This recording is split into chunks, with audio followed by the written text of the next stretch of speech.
साथ Khurram Shahzad, news 18 Delhi. UP higher education service commission की website और उर्दू शायरों के नाम बदलने के मामले को तूल पकड़ता देखकर यूपीएचईएससी ने उर्दू शायरों के नाम दुरुस्त कर दिए हैं। अकबर अलाहाबादी को और तेग अलाहाबादी और राशिद अलाहाबादी के नाम के आगे से प्रयागराजी हटा दिया गया था। अदबी हलकों की तरफ से सख्त एतराज के बाद यूपीएचईएससी ने गलती को सुधारा।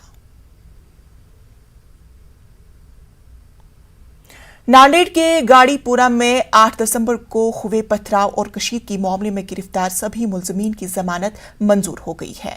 इस मामले में इतवारा पुलिस स्टेशन में 2 अलग अलग मुकदमे दर्ज किए गए थे।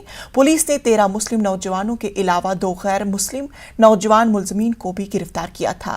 22 दिनों बाद नांदेड़ के सेशन कोर्ट में जब ये मामला समाअत के लिए आया तो अदालत ने सरकारी वकील और वकील दिफा की बातें सुनी और मुलजमीन की जमानत के बारे में दाखिल की गई दरख्वास्त जमानत को कबूल करते हुए 25-25 हजार रुपए के जाती मुचलके पर तमाम मुलजमीन को जमानत पर रिहा करने के अहकाम दिए।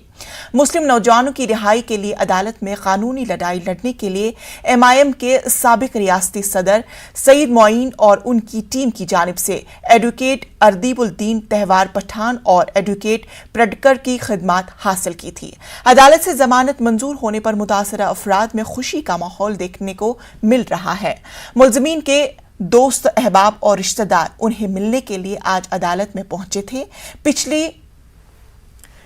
पिछले 22 दिनों से ये लोग कैदोबंद की सोहबतें झेल रहे थे। इनकी गिरफ्तारियों से रिश्तेदारों में बेचैनी का माहौल था और उनकी रिहाई के लिए बेसब्री के साथ इंतजार किया जा रहा था। आज अदालत की जानिब से जमानत की मंजूरी के बारे में दिए गए फैसले से मुलजमीन को काफी राहत मिली है।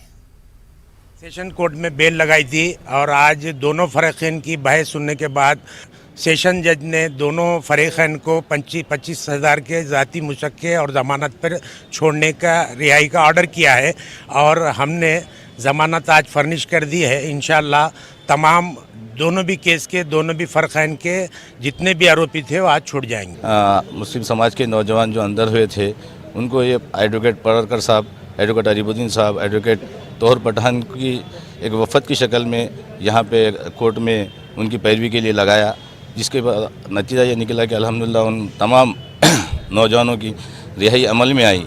और हम प्रशासन से ये गुजारिश करते हैं कि दूसरे फरीकैन को जो अभी तक नहीं उठाया गया है, जल्द से जल्द उन्हें भी उठाकर न्याय की जो प्रक्रिया है उसको मुकम्मल किया जाए। World wide fund for